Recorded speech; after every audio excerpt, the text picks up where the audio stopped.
नमस्कार, मैं हूं दिव्या और स्वागत है आपका आज के इस वीडियो में। सर्दियों के मौसम के शुरू होते ही हमारी दिनचर्या के साथ साथ हमारे शरीर और शारीरिक गतिविधियां पर भी असर पड़ता है। ठंड के दिनों में गर्म बिस्तर हमें अपनी ओर खींचते हैं और ज़्यादा ठंड होने की वजह से हम गर्मियों के मुकाबले अपने दिन की शुरुआत को थोड़े विलम्ब से करते हैं। खासकर दिसंबर और जनवरी में जब शीतलहर शुरू होती है, ऐसे में सर्दी और जुकाम जैसी परेशानियों का बढ़ना लाजमी है। खास तौर पर यह उन लोगों के साथ होता है जिनकी इम्यूनिटी पावर कमज़ोर होती है। ऐसे में वे बीमार भी जल्दी पड़ते हैं। ठंड के दिनों में हमें अपने साथ साथ बच्चे और बुजुर्गों का भी खास ध्यान रखना होता है। आइए आज हम उन छोटी छोटी बातों की चर्चा करते हैं जिसकी शुरुआत की जाए तो वह चीज़ें हमारे शरीर, त्वचा और स्वास्थ्य के लिए काफ़ी लाभदायक साबित होंगी।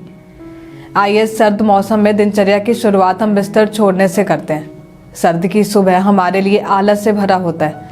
इस आलस की वजह ठंड होती है, लेकिन यदि हम उठते के साथ ही कुछ ऐसी एक्टिविटी कर ले जो हमारे शरीर में गर्मी ला दे तो आगे के काम को हम पूरे जोश के साथ कर पाएंगे। जब सुबह सुबह हम अपने बिस्तर से उठते हैं तो अपने शरीर को तानिए और ढीला छोड़िए। इस गतिविधि को 3 से 4 बार दोहराइए। यदि आप इस क्रिया को करते हैं तो ऐसे करने से हमारे शरीर के तापमान में वृद्धि होगी।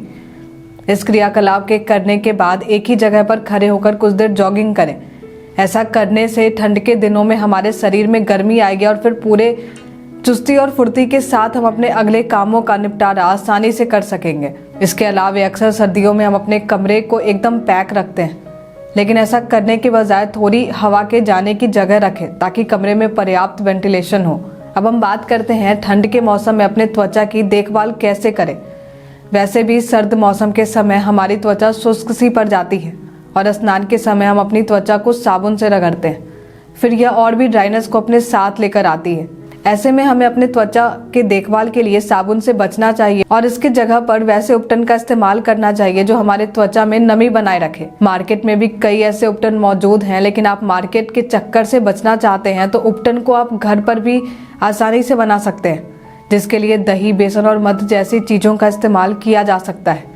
लेकिन ध्यान रहे कि उपटन धूप में ही बैठकर लगाएं और इसके बाद स्नान करें। इन तरीकों से आप खुद को ताज़ा महसूस करेंगे।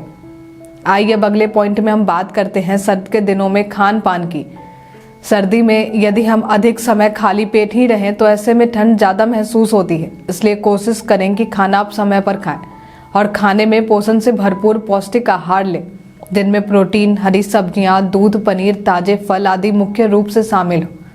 खासकर विटामिन सी का सेवन करने से हमारा इम्यून सिस्टम मजबूत होता है। आपको बता दें कि विटामिन सी में संतरा, मौसमी और आंवला जैसे फल शामिल हैं।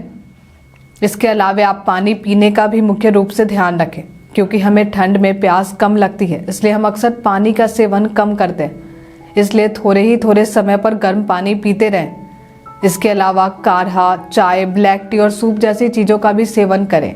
ये आपको खांसी जुकाम से दूर रखेगी और गले में इन्फेक्शन होने से बचाएगी। कई बार लोग ठंड के समय में अल्कोहल लेते हैं। उन्हें लगता है कि यह शरीर में गर्मी लाती है, लेकिन आपको बता दें कि अल्कोहल हमारे शरीर के टेम्परेचर को कम कर देता है और इससे ठंड लगने की संभावना बढ़ जाती है। आइए अब हम आगे की चर्चा सर्दी के दिनों में अपने पहनावे और हावे से करते हैं। अक्सर हम सर्दियों में मोटे और भारी भरकम कपड़े पहन लेते हैं, लेकिन ये पहनने की बजाय पतले तह वाले कई गर्म कपड़े पहने। इससे आपके शरीर भी गर्म रहेंगे। जब भी आप घर से बाहर निकलते हैं तो निकलने से पहले टोपी, मफलर, दस्ताने और मोजे जरूर पहने, क्योंकि शीतलहर के कहर से बचने के लिए कान, गला, नाक और हाथ पैर को बचाना बहुत जरूरी हो जाता है। ऐसे ही ठंड के मौसम में खान पान और पहनावे जैसी अन्य छोटी मोटी गतिविधियों को ध्यान में रखकर दिन की शुरुआत करते हैं तो यकीनन ठंड के ये मौसम यूं बीत जाएंगे। आज के इस वीडियो में इतना ही। उम्मीद करते हैं ठंड से जुड़ी ये बातें आपको महत्वपूर्ण लगी होंगी। हमारे साथ बने रहने के लिए आपका धन्यवाद।